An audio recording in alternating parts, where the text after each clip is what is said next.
इस वीडियो ने अगर तेरे अंदर आग नहीं लगाई ना तो डिसलाइक मार के चैनल को छोड़ देना, पर अगर आग लगी ना तो चैनल को सब्सक्राइब करके ही जाना। So let's start the video. एक बंदे को उसकी कंपनी बेचने के बाद 1000 करोड़ मिला था। उसने वो सारा पैसा अलग अलग बिजनेस में लगा दिया और खुद रेंट से रहने लगा। कोई पागल ही कर सकता है ना ऐसा, क्योंकि कोई नॉर्मल इंसान होता तो गाड़ी बंगला खरीदने में ही बहुत सारा पैसा खर्च कर देता।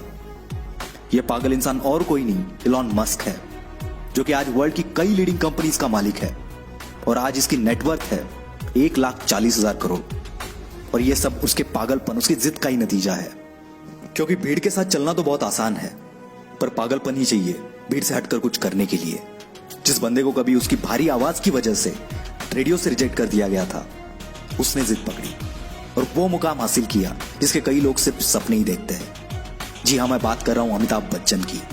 उनकी पहली सुपरहिट मूवी जंजीर आने से पहले उनकी 17 मूवीज फ्लॉप हो चुकी थी, फिर भी उन्होंने अपनी जिद नहीं छोड़ी और आखिरकार कामयाबी को भी उनके जिद के आगे झुकना पड़ा। विराट कोहली का भी एक ऐसा ही किस्सा है, जो कि क्रिकेट के लिए उसका पागलपन, उसकी जिद को बयां करता है। 2006 की बात है। विराट कर्नाटका में रणजी खेल रहा था और पहले दिन 40 रन बनाकर वो नॉट आउट रहा। शाम को उनके घर से खबर आई कि उसके पापा की डेथ हो गई है। सबने एक्सपेक्ट किया कि विराट तुरंत घर के लिए निकलेगा। कोच ने तो यहां तक डिसाइड कर लिया था कि उसकी जगह पर और कौन खेलेगा, पर दूसरे दिन विराट बल्ला लेके स्पीच पे खड़ा था और इस हालात में उसने सेंचुरी लगाई और अपनी टीम को जिताकर ही वो अंतिम संस्कार के लिए निकल गया।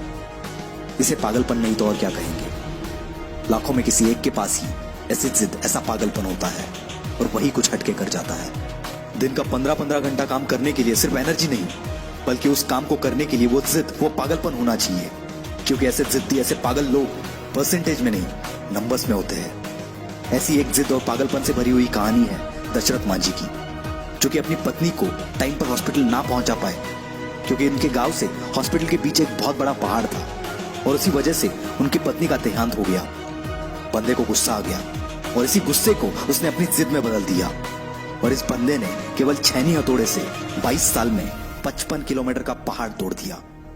यह पागलपन नहीं तो क्या है। ऐसी जिद तब पैदा होती है जब दिल टूटता है।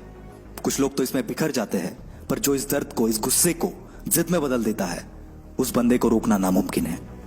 वो पागलपन ही है जब लोग ट्रिप्स प्लान कर रहे होते हैं और कोई बंदा अपना एम्पायर खड़ा करने के लिए प्लान्स बना रहा होता है। जब सब नौकरी ढूंढने के चक्कर में होते हैं, तब कोई पागल नौकरी देने की सोचता है और ऐसे ही पागल आगे जाके बिल गेट्स, स्टीव जॉब्स बनते हैं। ये पागल सक्सेस के लिए हमेशा भूखे होते हैं, ये कभी सेटिस्फाई नहीं होते। यही पागलपन, यही जिद, ये ना तो इन्हें सोने देती है और ना ही रुकने देती है। एक जिद्दी इंसान कभी भी शांत नहीं बैठेगा, 1000 बार फेल होगा वो, पर उसकी जिद, उसका पागलपन उसे और एक बार ट्राई करने पर मजबूर करेगा। और ये तब तक मजबूर करेगा जब तक सफलता इसके सामने घुटने ना टेक दे। और यही पागल इंसान, यही जिद्दी इंसान इतिहास बना देता है। यकीन नहीं आता तो हिस्ट्री उठाकर देख लो।